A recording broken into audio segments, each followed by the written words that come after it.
Muy buenas tardes, estimados amigos. Como cada miércoles estamos aquí en este programa de reflexión, La Victoria de la Mente. Vamos a venir pequeños segundos nada más para que podamos entrar con el tema que hoy nos convoca. Unos segundos y regresamos. Muchas gracias para los que nos acompañan siempre y nos comparten. Volvemos en unos segundos.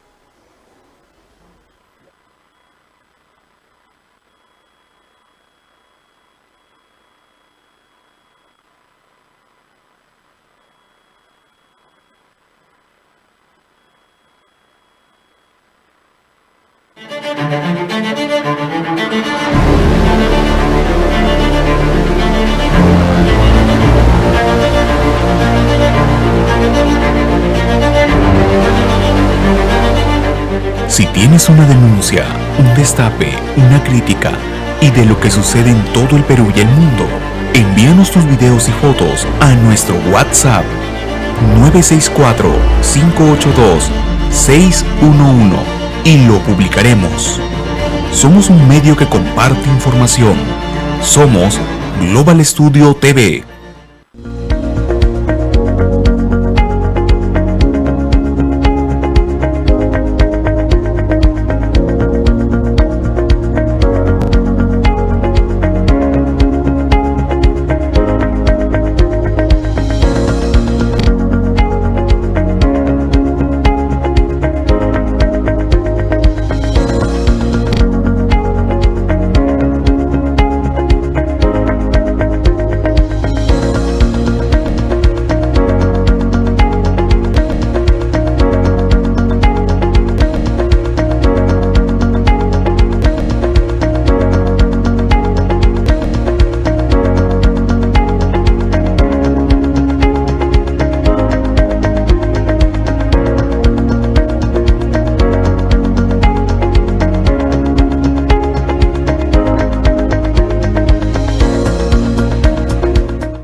Muy bien, ya estamos de regreso, básicamente para tratar el tema de hoy y nuestra reflexión, queridos amigos, tiene que ver con un tema vinculado ya a otro que habíamos tocado en anteriores oportunidades. Usted recordará, hemos tratado el tema de la empatía alguna vez. También hemos hablado un poco de la psicopatía, de los trastornos que están vinculados, por supuesto, a esto que conocemos con el nombre de empatía. En realidad, ¿por qué estoy tocando este tema?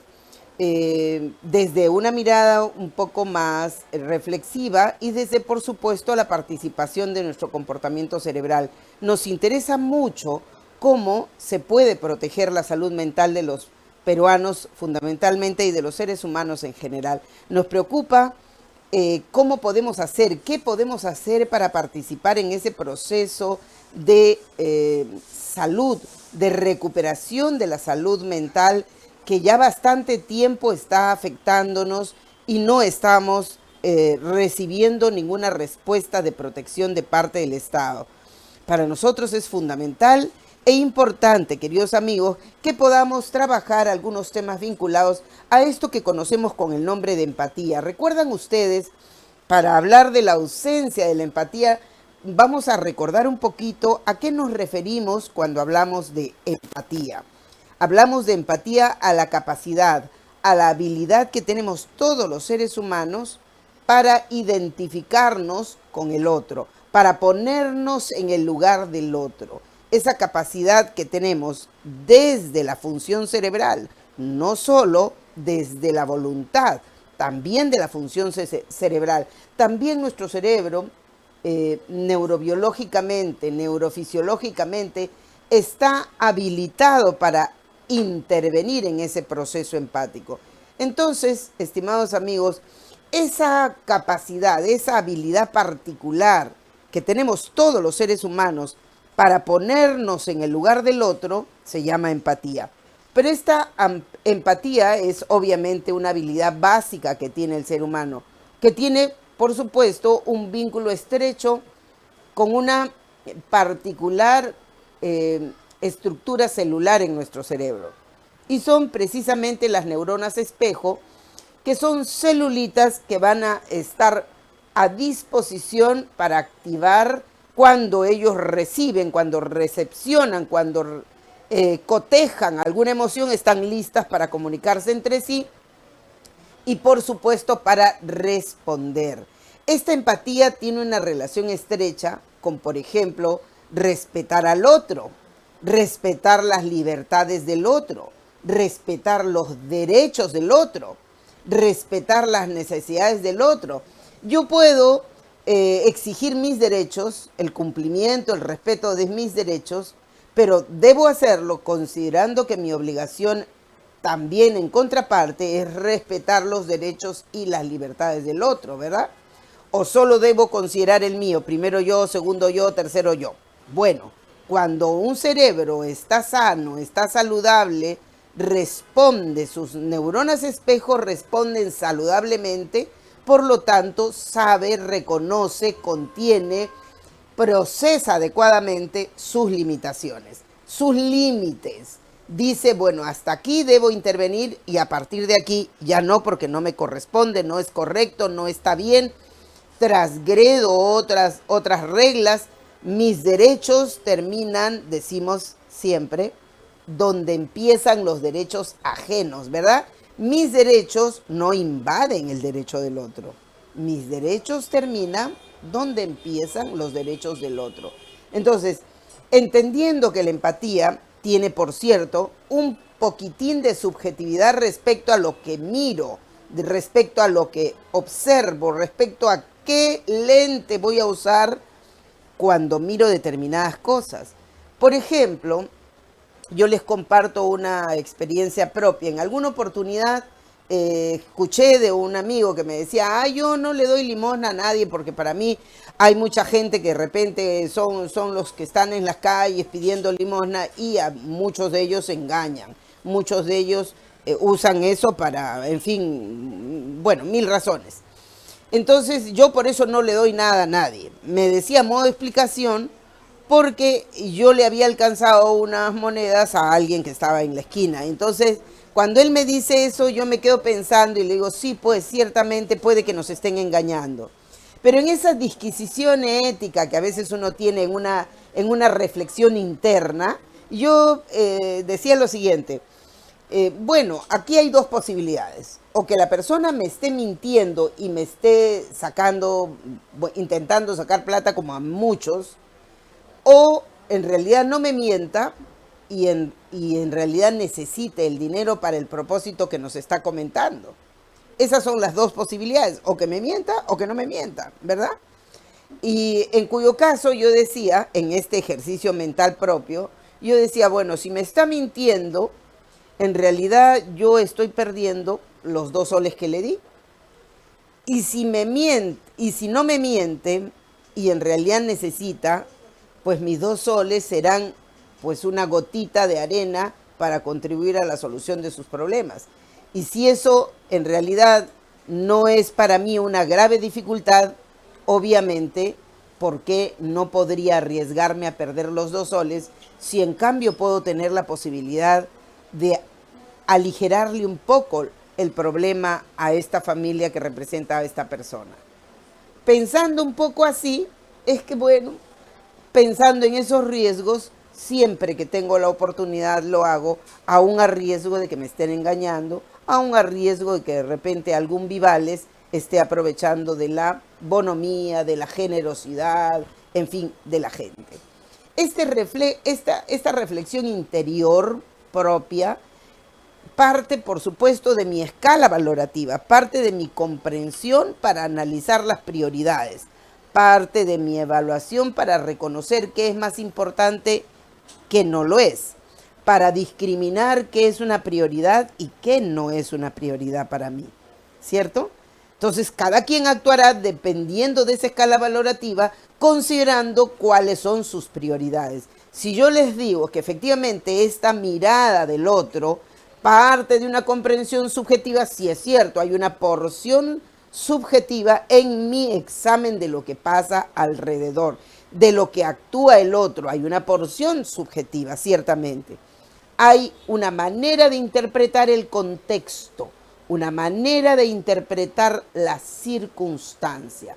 ¿Yo cómo puedo evaluar la circunstancia? Parto de mi información previa que yo tengo guardada en mi almacén sensorial. Yo tengo mucha información a lo largo de mi vida. Esa información yo la voy a usar para cotejar la información nueva que vaya recibiendo cada día, dependiendo del contexto, dependiendo de la oportunidad, dependiendo de la circunstancia, dependiendo de muchas cosas que ocurren en la circunstancia actual, ¿verdad? Yo esos elementos los junto, los amalgamo, proceso en mi cerebro estas cosas y va aconteciendo entonces, en concordancia con todo ello va aconteciendo un pensamiento, una idea. Esta idea se va a sumar a una estructura. ¿Recuerda usted que nosotros venimos trayendo el temperamento como herencia? Traemos el temperamento producto de lo que traemos un poco de papá y un poco de mamá. Ese temperamento son rasgos bioquímicos que heredamos. Y a eso le añadimos el factor modificador. ¿Y quién es el factor modificador? El medio social, el entorno. Primero la familia, segundo la escuela, tercero la sociedad. La familia no puede eximirse de su papel de modificador. Interviene, modifica, ayuda, enseña, modela, entrena, perfecciona o perjudica.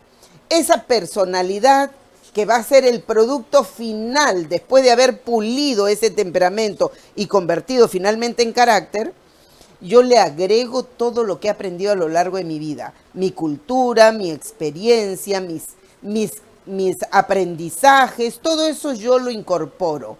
Pero todo eso se incorpora a mi patrón básico de principios, a mi patrón básico ético y moral que yo he recepcionado. En mi familia, por ejemplo, el desayuno se toma en la mesa y todos juntos. Esta es una práctica que hemos aprendido a hacer todos. No es que cada quien se levante y toma desayuno y se va a la hora que quiere. No, tenemos una hora promedio. Claro está de que si tenemos exigencias particulares por el trabajo, qué sé yo, bueno, anunciamos. Pero, por ejemplo, los domingos se estila desayunar a una hora determinada, todos juntos nos sentamos en la mesa y compartimos. Esto es, por ejemplo, un patrón habitual.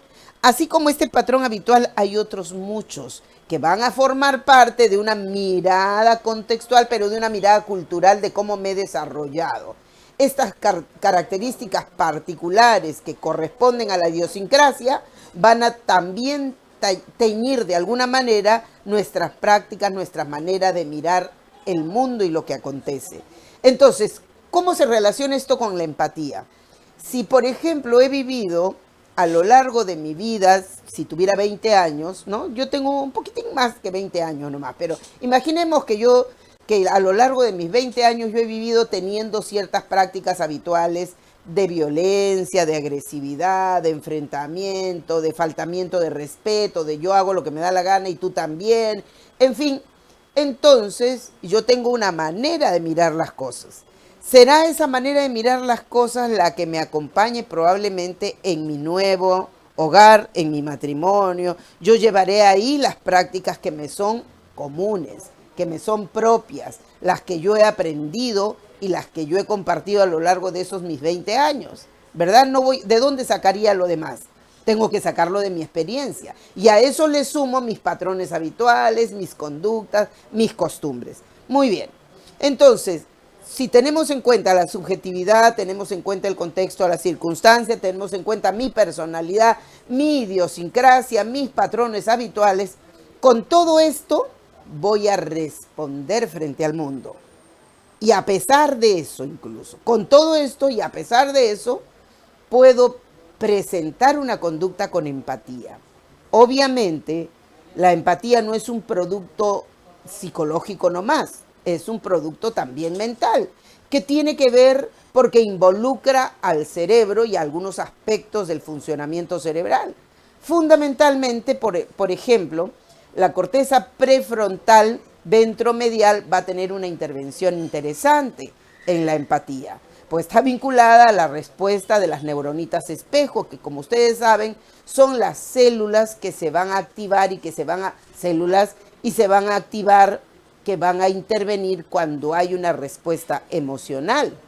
Igualmente, tenemos la corteza prefrontal dorsolateral que también va a intervenir, tiene su función para intervenir en la empatía. Igual tenemos el giro frontal superior e inferior, también van a intervenir en el producto que llamamos empatía. Existen, para responder con empatía, tenemos dos canales, dos maneras de expresar la empatía. Una es dentro del aspecto cognitivo y la otra es dentro del aspecto emocional. Cognitivo, que tiene que ver con me doy cuenta, con darme cuenta y respondo en concordancia con ello. El aspecto, la esfera emocional tiene que ver con el orden de cómo estoy respondiendo a estímulos emocionales. Entonces, esta empatía que tiene que ver con la convivencia sana, que tiene que ver con esa habilidad básica de la que estamos hablando, que tiene que ver con respetar al otro, con ponerse en el zapato del otro, en el lugar del otro, con entender. Si yo solo entiendo y me doy cuenta, mi respuesta es empatía cognitiva. Si yo me conmuevo con lo que siente el otro y hasta lloro, como muchas mujeres lloramos a veces, con la novela o con la película, entonces hay una empatía emocional. ¿Esto es saludable? Sí, es saludable. Es saludable porque respondemos con un cerebro sano, nuestras neuronas espejo están trabajando, el giro del cíngulo está interviniendo en forma correcta, la corteza prefrontal ventromedial está haciendo su tarea, hay una respuesta empática, hay una respuesta saludable. Pero ¿qué pasa cuando hay ausencia de la empatía? Cuando nos damos cuenta de que el hijo, el nieto, el vecino, el hermano, el amigo o la persona que conocemos está mostrando características muy disímiles a esto que acabo de mencionar, a la empatía. Entonces podemos decir, esta persona no está presentando empatía. Hay una ausencia de empatía. ¿Cuándo notamos que hay ausencia de empatía? Mire usted, es importante, queridas amigas, allí las amas de casa que me escuchan, nuestras amigas profesionales de la psicología, de la educación, que a menudo me escuchan y me comparten, de la salud, nuestras amigas que siempre están en comunicación con nosotros, con la victoria de la mente. Mire usted cuán importante es darnos cuenta, porque ese es un toque de alarma de que nuestro cerebro no está trabajando del todo funcionalmente bien. Entonces podemos decir, por ejemplo, una característica, usted encuentra delante suyo una persona que siempre habla del mismo, yo tal cosa, yo la otra, yo gané, yo le gané al otro, yo para mí esto, para mí el otro, yo siempre. Y de la media hora, 30 minutos que habló con usted, se pasó 20 minutos hablando de él mismo. Podemos decir, es una persona que tiene cercanía con el narcisismo, con el egocentrismo. Ah, porque, oiga, perdón, acá estoy, oiga, míreme, acá estoy. Pero no, él habla solo de él, un primero, yo segundo, yo tercero, yo siempre. Ah, toque de alarma. Si no es capaz de callarse y escuchar al otro, suena la alarma. Tenemos a la vista un narciso que viene haciéndose presente, egocéntrico, narciso, que además, es importante tomar nota de esto, casi siempre el egocéntrico, el narciso, piensa que lo que él piensa es mejor que lo que piensan los demás. Casi siempre insiste en que su estructura, su formación es superior a los demás, que él es mejor que los demás, que él es superior a los demás, que él, por tanto, tiene una categoría distinta a las de los demás. ¿Ah? ¿Ya va reconociendo a ese vecino, a ese amigo, a esa persona? También lo encontramos en la televisión, ¿ah? Ojo, mire usted, prenda su televisor y empiece a analizarlo. Encontramos a menudo. También encontramos a personas, seguro, en nuestro entorno, a gente que no tolera. No, a mí no me gusta. No. Te demora 5 minutos, ya estoy en otra. No, yo no te espero más. Intolerantes. Porque hay que respirar, puede que pase algo, puede que haya tenido un contratiempo. Al mal tiempo, buena cara, decía mi papá. Y tolerar es un buen ejercicio. Créame, yo he recibido unas clases intensivas en tolerancia, porque cuando era jovencita era muy intolerante, aprendí a pulso. La intolerancia es una característica particularmente vinculada a estas personas que a menudo pueden estar ubicadas en este proceso puber adolescente.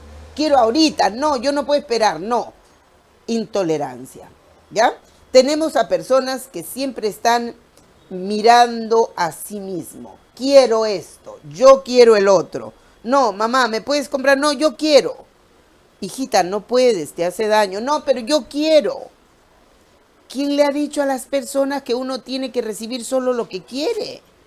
No, tenemos que recibir de nuestros padres en cuanto a comida, en cuanto a insumos para alimentarnos, lo que necesitamos para alimentarnos. Pero yo no quiero comer eso, yo quiero comer salchipapa, no quiero comer las lentejas. ¿Cuántos años tiene? 10. Y la mamá desesperada yendo a prepararle la salchipapa porque no quiere comer lentejas. Eso se llama intolerancia, eso se llama centrado en sí mismo, eso se llama aprender a perder de vista la formación y el entrenamiento de la empatía. Si yo primero, yo segundo, no me importa lo que quieren los demás, no me importa si yo es bueno o no es bueno para mí, no me importa, yo quiero. Mis necesidades primero, mis deseos primero, mis ocurrencias primero, centrado en sí mismo. Otra característica de la ausencia, del anuncio de que hay una ausencia de empatía que pudiera ser peligrosa. Muy bien, tenemos por ejemplo otra característica, es la inadecuación contextual. Por ejemplo, estoy en un velorio. En un velorio se entiende que tenemos que guardar cierta compostura, ciertas reglas vinculadas a ese acto, que es un acto fúnebre, que es un acto ritualístico de expresión de dolor de parte de los deudos.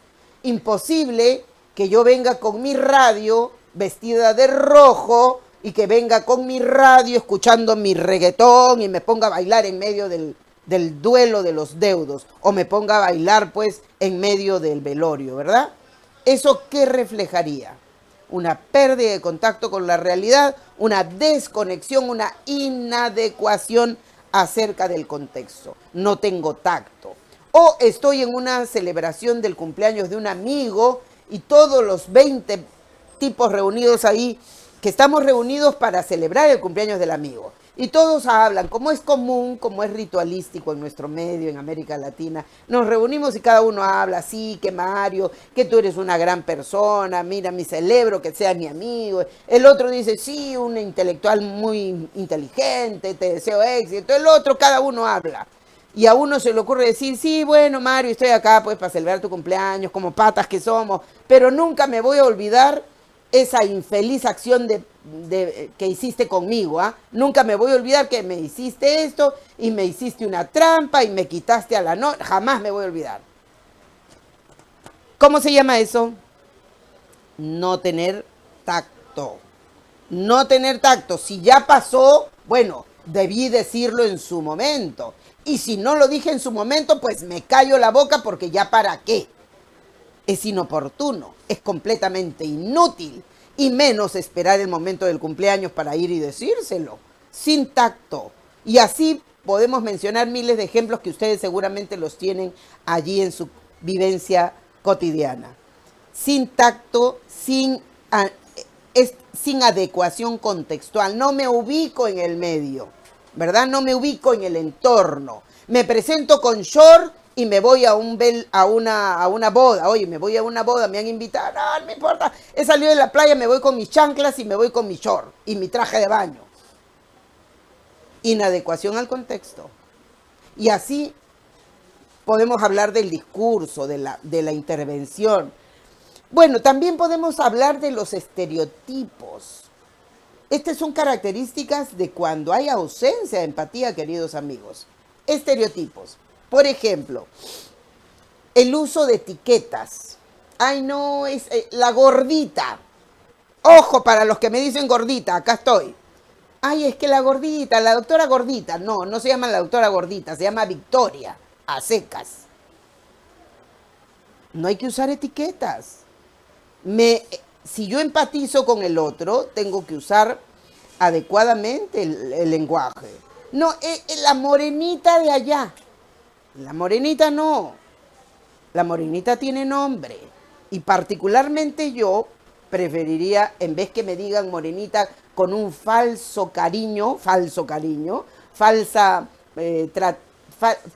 falsa intención de tratar de amenguar lo molesto que podría decir, que podría serle a alguien cuando alguien suelta pues una palabra como por decir la negra, ¿no? Yo particularmente no tengo ningún problema si alguien puede referirse a mí como la negra, por ejemplo.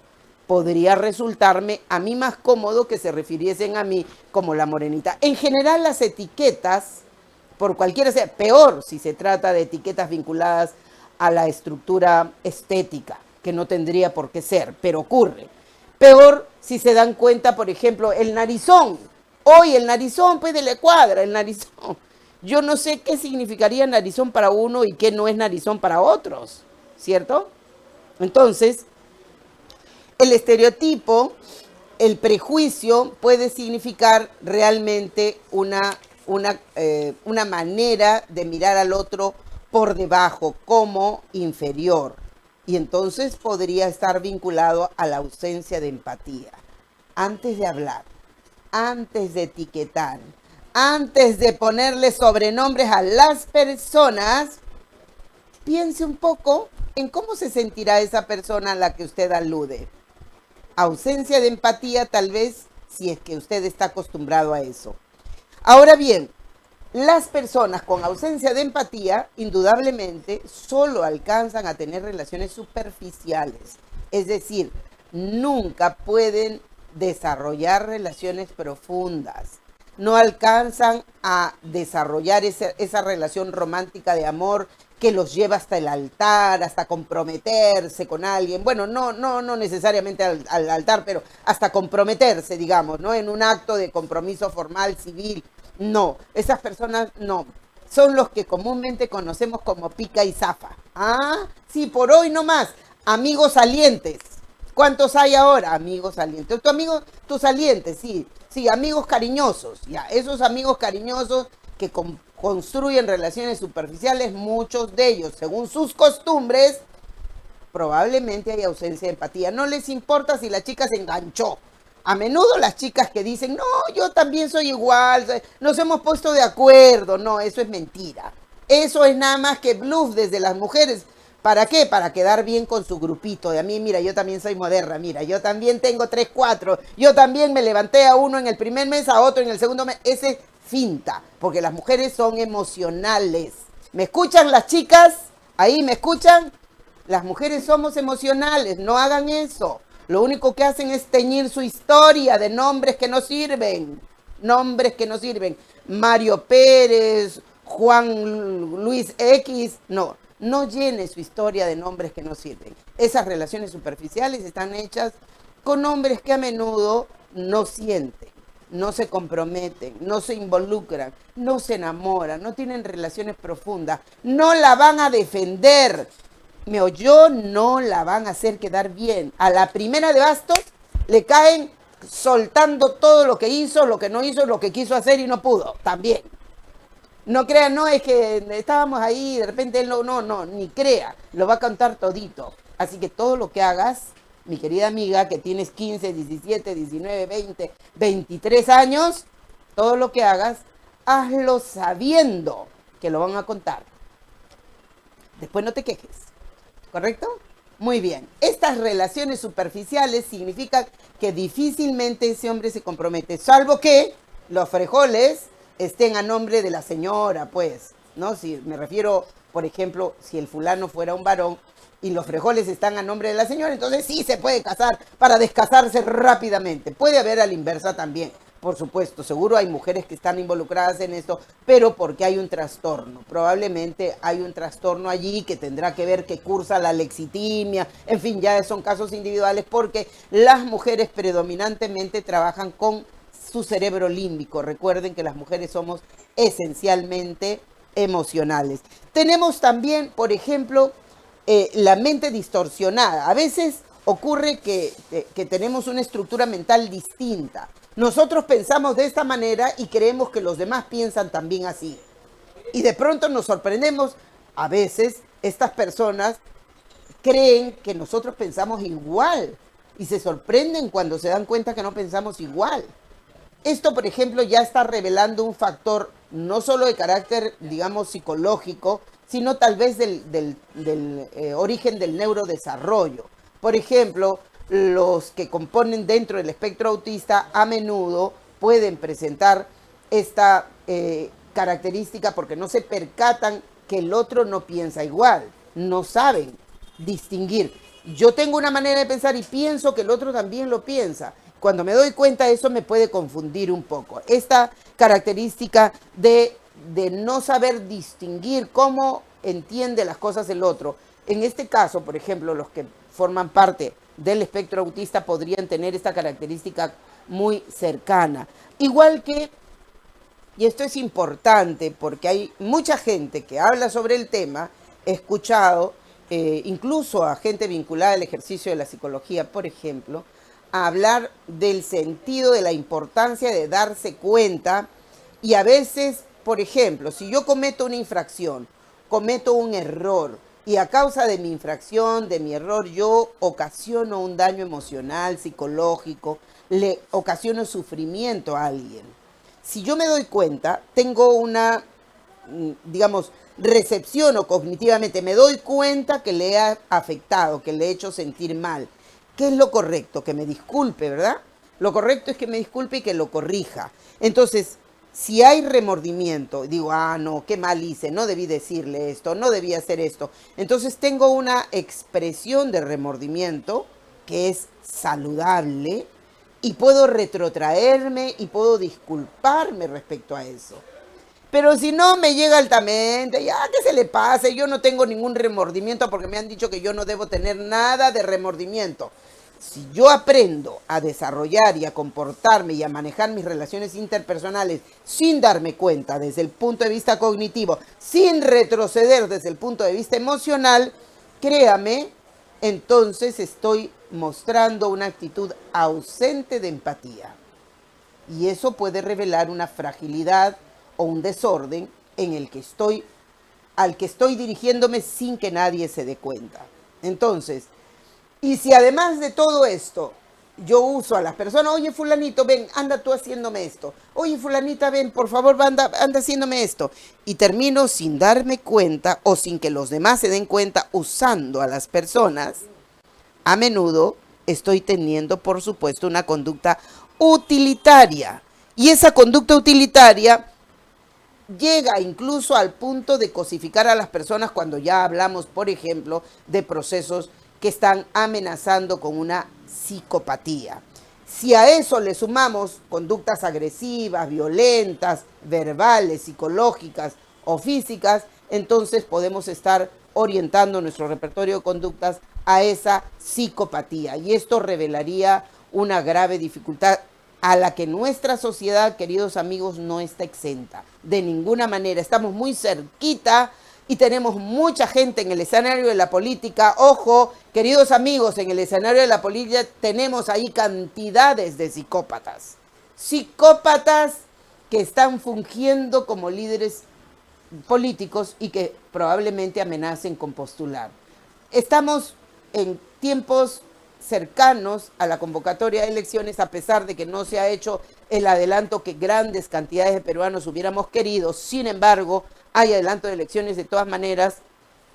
Habrá, esperemos que no sea con los mismos actores, si es que el Congreso de la República se digna a reflexionar un poco, se toma un poco de su tiempo y los 130 integrantes pueden pensar un poquito y hacer reflexión y hacer una mirada para adentro, comprendiendo lo que pasa en el país, tal vez puedan escuchar y puedan retirarse de la escena política los muchos que existen en ese escenario. Particularmente, por ejemplo, a mí no me gustaría volver a ver en el escenario del Congreso de la República a esa señora Tania Ramírez, que cada vez que interviene, pues les comento que a mí particularmente me produce una náusea espantosa. Imagino que tiene una razón cognitiva o emocional, seguro, pero hay gente que realmente no debiera volver a ningún escenario ni político ni de esta naturaleza vinculado con la gente. Es terrible ver cómo no solo no escuchan a la población, sino no reflexionan, porque hay que detenerse a reflexionar un poco, hay que usar nuestro cerebro.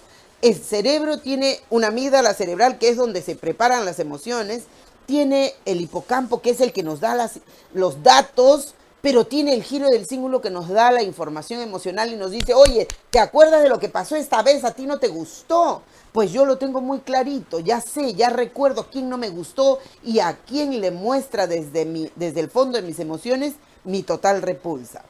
Dispensen ustedes, pero hay algo que tiene que decirse y procuramos reflexionar, procuramos compartir nuestras reflexiones usando, por supuesto, las variables de la ciencia para poder tener un poco de claridad en el tema, pero es importante. Ahora, yo quisiera dejarlo solamente unos minutos para pedirle a la producción que nos coloque, por ejemplo, algunas imágenes vinculadas a algunas escenas que hemos podido ver en la televisión, en las redes, en los programas de comunicación alternativa que estamos viendo todos los días a partir de lo que acontece en nuestro país y ahora en Lima, porque acontece en muchas regiones, pero también en el Perú de hoy. Por ejemplo, yo recuerdo, seguramente ustedes también, esta escena dramática que ocurrió el sábado infeliz en el que la policía, usando una tanqueta, rompió la puerta de San Marcos y entró. Pues allí encontró a hombres, mujeres, gente que estaba hospedada en San Marcos por petición de los estudiantes. Y esta particular escena donde esta señora le reclamaba a la mujer, porque la mujer era policía y estaba revisando sus cosas de la señora. Y entonces la señora le decía, no me quites o le decía algo con relación a sus cosas. Y ella decía, cállate. Y le volvía a decir, cállate, y según las referencias que cuentan a través de los videos múltiples que han circulado, finalmente la terminó etiquetando, adjetivando como cállate chola de M. Y así muchas escenas parecidas. Es tan difícil contestarle a una persona que me está diciendo no te lleves, no te robes, o qué haces, o qué sé yo, contestarle. Bueno, escenas como estas hemos visto. Hace unos días veía yo como a una señora, no sé su nombre, pero la habían jaloneado. Y era una señora más o menos de mi edad, así joventona, pero ya bastante con sus polleras, venía cargando su mochila, su atado en la espalda. La jalonearon que con las justas caminaba. Yo decía, si a mí me hubieran jaloneado así, seguro hubiera terminado de narices en el piso. La señora tenía bastante equilibrio porque no se cayó, pero la policía la jaloneó de manera tan inexplicable porque ella no tenía armas, no tenía nada en la mano para poder agredir a nadie y sin embargo tuvo que enfrentar ese ataque masivo porque eran como 5 o 6 policías a su alrededor. 5 o 6 policías para doblegar a una mujer que no estaba peleando, no tenía arma en la mano. Más o menos como estas escenas las hemos visto, peor cuando son hombres, porque cuando han sido hombres hemos visto en varias ocasiones un hombre tirado al piso y todos, una veintena de policías alrededor dándole de palos. Claro, probablemente alguien diga, no, pero seguramente hizo algo, intentó algo. Sí, está bien pues, pero la policía tiene entrenamiento para poder someter a alguien que comete una infracción o un delito. ¿Se necesitan 20 policías para caerle encima a una persona? Pregunto, hay que respondernos con un cerebro que reflexione con relación a lo que acontece sobre la verdad, qué es lo que pasa en nuestro país. Y yo por eso había tocado y traído el tema de hoy que se refiere a la ecpatía. Ya sabemos cuáles son las características que nos muestran ausencia de empatía. Ya sabemos qué cosa es una empatía, ¿cierto? Ahora vamos a hablar de este que es básicamente un concepto relativamente nuevo y que nos habla desde la empatía. Empatía. ¿Qué cosa es la empatía? Ese proceso mental voluntario.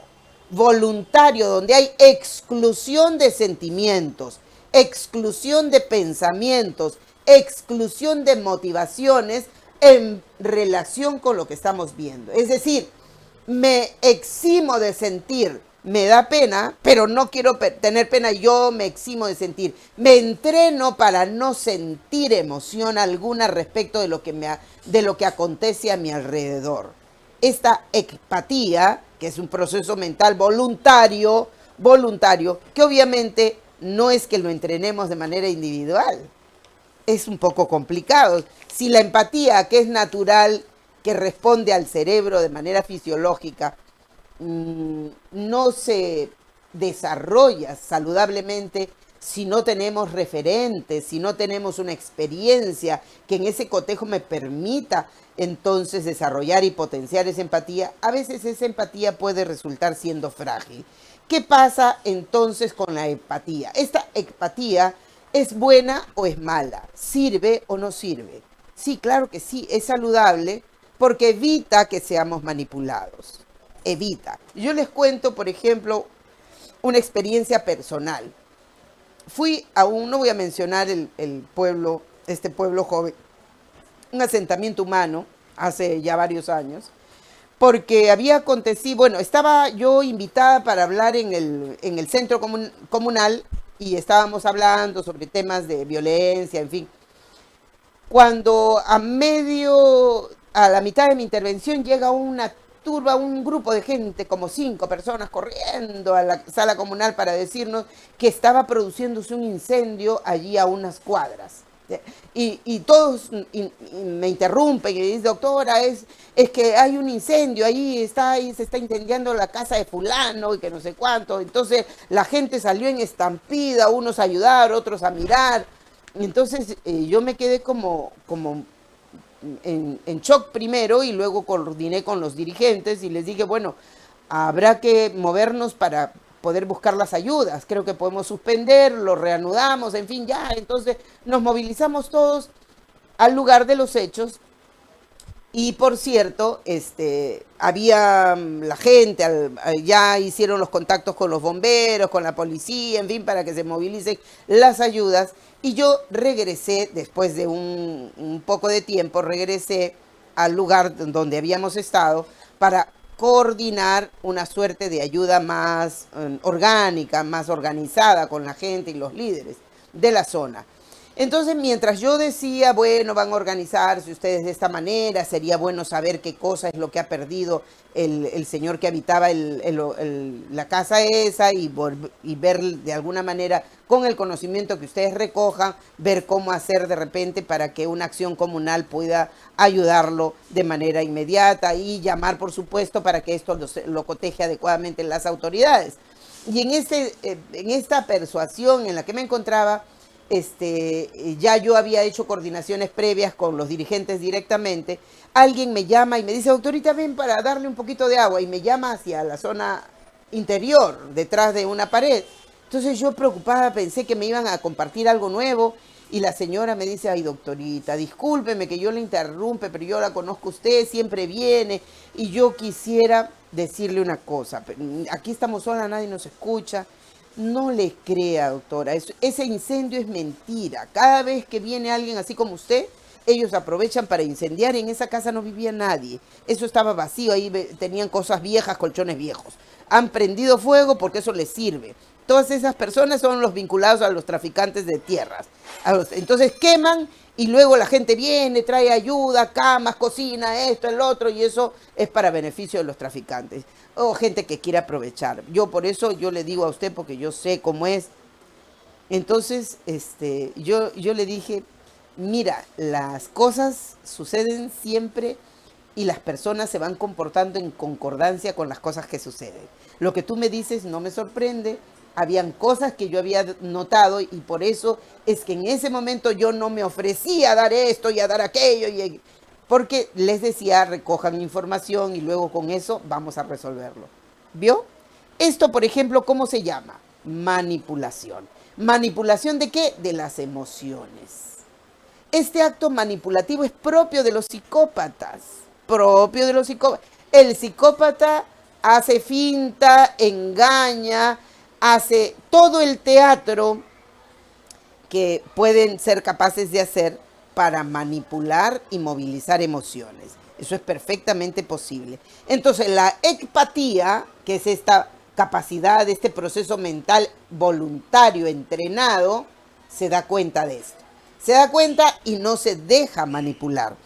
Evita el maltrato psicológico. Si yo me doy cuenta que una persona me está maltratando la primera, la segunda, la tercera vez, mi jefe, supongamos que sea el gerente de la empresa o alguien con jerarquía superior, 1, 2, 3 veces, ya está llegando al límite. Puedo decirle, caballero, discúlpeme usted, pero me parece que es innecesario que levante usted la voz. Yo le escucho perfectamente. Si usted sigue levantando la voz, yo le voy a mostrar qué cosa es gritar. Yo, dicho sea de paso, alguna vez lo dije en relación a yo tenía 18 años o 19 años y había una persona jerárquicamente superior a mí que estaba haciéndome notar furibundamente sus opiniones y yo le dije, no es necesario que usted levante la voz, estamos cerquita. Si usted levanta la voz me va a ver obligado, me va a obligar a mí a levantar la voz también. Entonces no conviene. Es necesario. Evite el maltrato psicológico. Si usted es capaz de intervenir para evitar el maltrato psicológico, entonces está usted haciendo gala de una característica de la empatía. Si usted, por ejemplo, no permite este acto emocional de manipulación, de chantaje emocional, el burnout emocional, entonces usted es capaz de usar su empatía de manera saludable. ¿Ya? El control suyo es un control intencional. Yo puedo poner cara de mala si es que es preciso. Alguna vez he puesto cara de mala. Sí, cierto, y uno puede poner cara de malo si es que es necesario. De repente se encuentra con un tipo peligroso, de repente cambia usted de cara porque es necesario para conseguir algún propósito. Les cuento, una vez estaba en el micro así colgada, hace años, y vi así de reojo que una mano estaba abriendo el cierre de mi cartera. Entonces tenía dos opciones. O hacía un escándalo y me peleaba con el ladrón que no sabía quién era, podía sacarme un cuchillo o algo y podía generarse un conflicto con funestas consecuencias. O usaba mi inteligencia para resolver el problema y no dejar que me roben. Pues bien, moví mi cara y lo miré al tipo que estaba al costado, que era, por cierto, el dueño de la mano, y le dije, hola amigo, ¿tú sabes dónde me puedo bajar en tal dirección? No sé, ya me perdí, creo que ya me perdí, moví mi cartera, moví mi brazo disimuladamente. ¿Dónde me puedo bajar? Yo me tenía que bajar aquí. Y le empecé a hablar al tipo así de una manera coloquial, que lo sorprendí y dice, ya te va. Me terminó contestando y por supuesto se olvidó temporalmente de su intención de robarme. ¿Ve usted? Evito el control, evito la manipulación, pero me controlo intencionalmente. Me controlo intencionalmente, ¿vio usted? Eso es tener la capacidad para manejar mi empatía, ¿no? Y cuando, por ejemplo, alguna vez hemos visto el sufrimiento de un delincuente delante nuestro, lo hemos visto en un país vecino hace relativamente poco tiempo, el ataque de unos cuantos delincuentes contra alguien, que no sabíamos si era delincuente o no, pero bueno, era un ataque masivo, así como el de los policías, cuando hay 20 y hay uno en el piso. Bueno, así hemos visto esta vez, hemos podido ver en un país vecino, justamente unos 4 o 5 fulanos pateando a un fulano. En otras circunstancias me hubiera contagiado emocionalmente y probablemente hubiera intervenido emocionalmente o hubiera intervenido de alguna manera para evitar que esta ocurrencia continúe. Pero yo estaba con mi hija y estaba en un lugar peligroso porque estábamos cerca a una pista de ida y vuelta y teníamos apremio con el tiempo y era una zona donde había mucha gente peligrosa. Entonces tenía que controlar mis emociones y de tener la posibilidad de intervenir de cualquier modo, porque 4 o 5 fulanos armados, ¿qué podíamos hacer nosotras aquí desde nuestra humilde condición humana solitaria? Difícil. Entonces había que hacer un control emocional, evitar ese contagio emocional para no intervenir porque no nos era propio, no era oportuno, no era conveniente. Eso significa empatía, ¿no? Tomar la realidad emocional del otro y darme cuenta que es el otro, no soy yo, es el otro. Es decir, no todas las veces que miro una película y que me da ganas de llorar, me pongo a llorar, pues. No todas las veces. No, si me voy con un galán al cine y voy a ver una película bonita y no me involucro tanto porque sé que el galán me está mirando acá y de repente disimulo y no lloro. Pues tal vez si voy con mi hija, bueno, saco mi pañuelo y me pongo a llorar, ¿no? Eso significa, eso se llama empatía. Estoy empleando mi capacidad para moligerar esas emociones. Estoy empleando este proceso mental de modo entrenado para que el contagio emocional no me manipule, para que yo no termine sucumbiendo a lo que está alrededor. Pero esto al punto saludable, sin perder de vista que el darme cuenta es importante. Me doy cuenta, tomo nota de lo que acontece y actúo en consecuencia. El darme cuenta es un hecho sumamente importante, porque significa que mi función cognitiva no la estoy perdiendo de vista. Significa que estoy controlando, estoy gestionando, por supuesto, mis emociones, pero no estoy dejando que me manipulen. Sin embargo, sí me doy cuenta, puedo ser capaz de opinar y de reflexionar al respecto. Pregunto, queridos amigos, a lo largo y ancho de lo que acontece en el Perú de hoy, en esta convulsión social que estamos enfrentando, cuando la policía interviene de esta manera y no se conduele de una madre de familia de 50, 60 años, de una quechohablante que no entiende lo que le dices, y a pesar de eso la rinconas, la insultas, le golpeas, digo, ¿está sucediendo en la cabeza de ese policía una expresión de empatía? ¿O está tal vez orientado a la psicopatía? No me importa si te duele, no me importa si sientes, no me importa si te mueres, no me importa si eres inocente, yo solo obedezco y actúo. Sería importante hacer una reflexión integral acerca de lo que vemos en nuestra cotidianidad, en nuestra casa, con nuestros hijos, con nuestros sobrinos, con nuestros nietos, con nuestros amigos. ¿Qué está aconteciendo? ¿Hay empatía? ¿Hay tal vez una hiperempatía, un contagio emocional? ¿Hay de repente ausencia de empatía en ese niño que le tira una piedra y le revienta el ojo a un animalito que no le hizo nada? ¿Ausencia de empatía solamente o hay orientación hacia la psicopatía? Cosas que ocurren en nuestro país y que están orientando probablemente a esa psicopatía que no vemos más que cuando aparece patética y dramáticamente. Cuando aparece de una manera tan espantosa y terrorífica, nos damos cuenta que hay una presencia psicopática y que no nos percatamos antes. Señora, ¿usted conocía al fulano que acuchilló? Ay, era un chico tranquilo, nunca lo vi, nunca hizo nada, pero resultó que acuchilló 36 veces a alguien. ¿Cómo que no se dieron cuenta?